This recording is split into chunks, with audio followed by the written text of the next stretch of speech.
Toronto ਦੇ ਨਵੇਂ mayor Olivia ਚਾਓ ਜਿਨ੍ਹਾਂ ਨੂੰ 7 ਮਹੀਨੇ ਹੋਏ ਹੈ ਆਫਿਸ ਸੰਭਾਲੇ ਹੋਏ। ਟੋਰਾਂਟੋ ਸਿਟੀ ਹਾਲ ਮੇਰੇ ਪਿੱਛੇ ਹੈ ਔਰ ਅਸੀਂ ਗੱਲਬਾਤ ਕਰਾਂਗੇ ਮੇਅਰ ਓਲੀਵੀਆ ਚਾਓ ਨਾਲ ਕਿ 2023 ਚ ਕੀ 24 ਦਾ ਪਲਾਨ ਕੀ ਹੈ। ਇਹਦੇ ਉੱਪਰ ਗੱਲਬਾਤ ਕਰਾਂਗੇ ਕ੍ਰਾਈਮ ਨੂੰ ਲੈ ਕੇ ਔਰ ਜਿੱਦਾਂ ਓਲੀਵੀਆ ਚਾਓ ਜੋ ਮੇਅਰ ਓਲੀਵੀਆ ਚਾਓ ਨੇ ਰਿਫਿਊਜੀ ਦੇ ਜਿਹੜੇ ਇਸ਼ੂਜ਼ ਦੇ ਉੱਪਰ ਤੋਂ ਫੰਡਿੰਗ ਵੀ ਮੰਗੀ ਸੀ ਕਿਉਂਕਿ ਰਿਫਿਊਜੀਜ਼ ਜਿਹੜੇ ਹੈ ਸ਼ੈਲਟਰਸ ਓਵਰਫਲੋ ਹੋ ਰਹੇ ਹੈ, ਕ੍ਰਾਈਮ ਰੇਟ ਵੱਧ ਰਿਹਾ। ਸੋ ਆ ਸਾਰੀ ਗੱਲਾਂ ਦੇ ਉੱਪਰ ਸਵਾਲਾਂ ਦੇ ਉੱਪਰ ਟੋਰਾਂਟੋ ਰੈਜ਼ੀਡੈਂਟਸ ਦੇ ਸਾਹਮਣੇ ਚੈਲੰਜਸ ਕੀ ਹੈ, ਪ੍ਰੋਪਰਟੀ ਟੈਕਸ ਦਾ ਕੀ ਹੈ, ਸਾਰੀਆਂ ਗੱਲਾਂ ਮੇਅਰ ਚਾਓ ਦੇ ਨਾਲ ਅਸੀਂ ਗੱਲਬਾਤ ਕਰਾਂਗੇ। Do you agree that this is the time 2023 we saw that it's more challenging for Canadians? I'll come to the question later on. So do you agree that challenging, and Toronto is one of the biggest jurisdiction? Yes. And more challenges comes to Toronto because we have other jurisdictions, small jurisdiction, because Toronto has the more challenges. You agree with that, right? Oh, I totally agree with it because we have all the consulate here. Yeah. If there's an international event, the demonstration or people speaking out on their point of view will always be in Toronto, even though they might live in Vaughan or they might live in Mississauga, but they all come to Toronto. Yes. So biggest jurisdiction has the biggest challenges. So the list is very long since it's only 7 months for you in the office, and we have seen that the shelters are overflowing. Mm-hmm. Even not only human shelters, but the animal shelters are overflowing. People are surrendering their dogs, their pets. They can't afford. It's expensive. It's expensive because we covered in Brampton that shelters, they call us that we cannot keep these pets. Please take. They are appealing to the public, take the pets because we are overflowing. This is the animal shelters. Human shelters, we can know what is happening there. Mm-hmm. You already mentioned that refugees are inflow is very very high. Mm-hmm. We have seen that drugs now they are selling openly in the market, openly.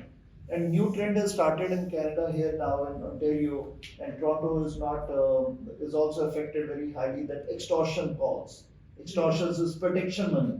The gangsters they come here inside and they are asking protection money. Yesterday also there was a shooting in Peel region.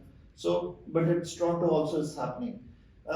Crime is on rise, shootings everywhere, affordability issues. And that's why I said the most challenging thing. Carjackings are unstoppable. CVSA officer we don't have, and biggest population live in Toronto. Being a mayor of such a big city, what are your plans for 2024 to tackle these issues? What is the role of the federal government? What is the role of the provincial government? Because politicians they talk and Canadians are suffering. And being we need a leaders in Canada, those who can talk. Because the politicians they can be seen only distributing certificates in the parks, but the issues, the common man issues, these list is very high. So we expect the biggest city, the biggest mayor, to take on the federal government or the provincial government, and many reports are not being published by the police. This is the police scenario. The crime is happening, extortion calls, shootings. Police is not doing the press releases of those crime is almost 20 days the things happen, but there is no press release from the police. Why they are hiding it? 6 vehicles got stolen in one day, and police never came to that site. They just gave a report number on the phone. So what is happening in our cities? Who will get it corrected, and how the fundings? If you said you already in your speech said that we have the biggest number of refugees coming from across the globe, and many times you said you appeal to the people to keep one refugee if they have a big lots in their houses. But what about the Canadians, those who are here, those who served this country for so many years? Which politician will listen to them? That's the ground situation we are seeing today. I think you asked 3 different questions. It's all Canadian It's all questions. connected, Yes, yeah, it's all because everything is connected. Yeah, it is We cannot connected. grow economy, inflation from 7 to 3%. Still, we cannot afford. What I've done is within 2 months to be in office, I listed every single piece of land that belongs to the city. And we offered it out and said, we have land, we want to build. We also said, if you have a house, will help you without you applying for it. You can build your house to be higher, 4-story higher, and 4 units. So right now, a lot of houses is 1 or 2-story single family home. But sometimes the kids grow up, they move out, and it's just the couple living there. But if you turn it from 1 single family home into 3 units, you can rent out 2 of them. You know, maybe one of your grandkids or one of the kids will come back and live in a separate unit, but all in the same house. And then by renting out, then you earn extra income, rental income, which helps, right? So we are actively making that happen. We're looking to have models to make it easier, because it's hard to say, whoa, I don't know how to get things approved at City Hall. We'll make it simple, make it faster, so people can just come and say, I'm a homeowner, I want to renovate my house. Can you show me how, right? So we're pushing to do that, okay? Because that's very concrete. It's not about talk, it's actually doing, okay? That's number 1. Number 2, it deals with affordability, making life affordable. If you can get some rent income coming in, by doing that, you could also, thank you, Shervin.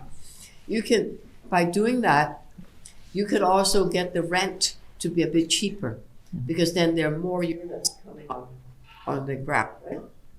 Right now, in the past, thank you. In the past, we said, oh, you can't really rent it out, even you have a basement apartment. But people do anyway, right? And right now we said, all right, don't worry about it. Yes, you can rent it out.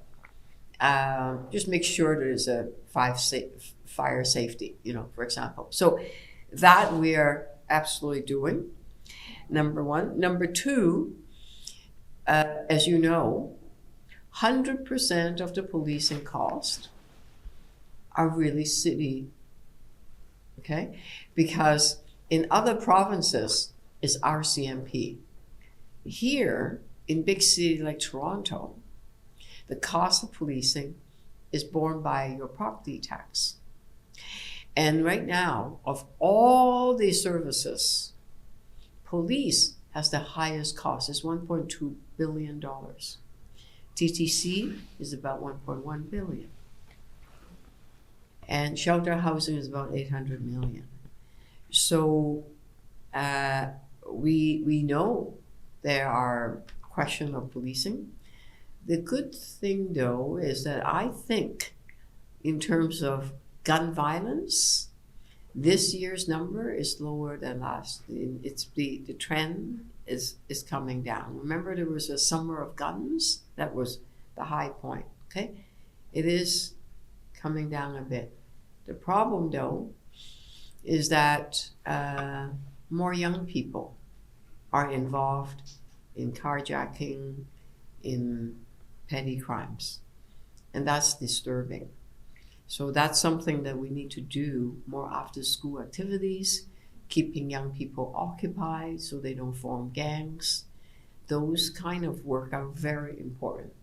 Do we immediately see result? Not necessarily, but after the pandemic, when the kids they weren't going to school, then you see a group of young people getting in trouble.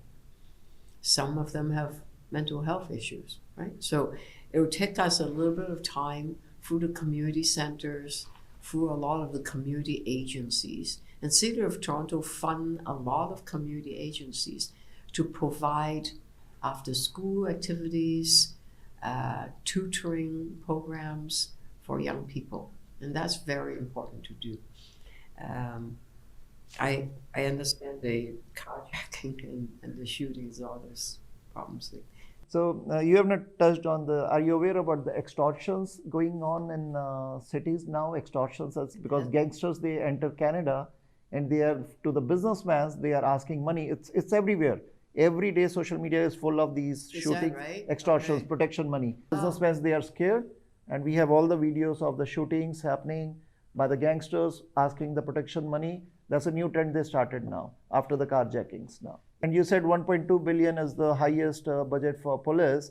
If we can give 12 to 15 billion to the war zones, our government should give more funding to the cities also. Being mayor, all the mayors should be together and ask funding, because more people, more issues in the country. We need more strict police forces so that Canadians feel safe. We actually asked both the provincial and the federal government somewhere like $160 million on policing cost, whether it's hate crimes, because we know mosques and synagogues that's been graffitied, people throwing rocks and hurting people, shouting, yelling. There's and of course all of the things that you talk about. We have submitted sort of a bill for both the provincial and the federal government. Neither of them are interested at this point, but I'll keep trying. Yes. And I know the chief is also interested, because they have identified a list of things that we do, because it's the City of Toronto Marine Unit that stop the drugs, the guns, the human trafficking from coming across the border. Yes. Right? We do a lot of that. The same thing with carjacking, right? And a lot of that is really just our policing costs, and we shoulder all of it. I work very closely with other when Bonnie Crombie was the mayor in Mississauga, I certainly worked very closely with Patrick Brown and Frank Scavilli from Markham, right? We actually meet quite often. We just had a meeting last Friday of the Big City Mayor Caucus, where we all came together and talked about refugees. How do we deal with that? How do we deal with all the carjacking and the policing cost? In fact, Mayor Brown had a motion on carjacking, right? That was pushing the provincial government for funding. So we work very closely together, because we are the closest level of government on the ground, and we keep our ears on the ground. But thank you for this question. I've been your new mayor for technically 7 months, but I was sworn in about 5+ months ago. And I thought what would be good this morning was for me to report to you about some of the things I've been doing. As you know, when I first came in, my top priority has been very clear, that we need to build more housing, because the housing cost is so high. People are finding it hard to pay rent and still have good money left over. So to that end, you saw me putting out a roadmap on building 65,000 housing units that are homes that are rent controlled and rental homes. We need to support the refugees a bit more. So as you know, there are more and more refugees coming into Canada. In fact, this year over last year's 54% increase of number of refugees arriving to Canada. And they're arriving from all around the world. And we're finding it quite difficult to give them enough shelter. So you're seeing some of them on the streets, which is very difficult. So we've opened up shelters, we have provided rent supplements, we are doing our best, and we've been working with the federal government to support them. And we're hoping that the federal government could step in more. We have also, on the public transit, people said need to be a fast, reliable transit. So in that front, the first thing I did when I arrived was to increase the services, bus services, subways, streetcars. So more frequency. People also said we want a safer TTC system. So we've hired on 170 more people. So when you go into the subway station, you see more people. There are more people helping out, more people answering questions, more eyes and ears to make sure that things remain safe in TTC. So those are some of the things I've done. We've also helped to fix Cafe TO program in a lot of suburbs where in the summer people would be able in their small in a mall, you can now put a table and chairs or two chairs in front of your say restaurant and not worry about it, because in the past if you do that, it's not allowed. So we made it a lot flexible, more flexible in suburban malls for restaurants to put out places where people can eat and then come inside or go outside. In some of the downtown areas, of course, you see the Cafe TO plan where people are eating outside. So we fixed that, and people that have applied this year, most of them get automatic approval. 80+% get automatic approval. So we're fixing that whole system. A lot more to do. The last thing that you probably notice is that we have struck a new deal with the provincial government where we uploaded the Gardner and the DVP back to the provincial government. Because it doesn't make sense if you're driving from, say, Markham to Toronto. It's 404, and then all of a sudden, that 404 belongs to the provincial government, and all of a sudden we come to Toronto, then the DVP belongs to the city, right? So it didn't quite make sense. So by this kind of changing of different people doing different things, different levels of government, it opens up the city's financial potential to invest more in public transit, in housing, in regular services for our children, for our seniors. So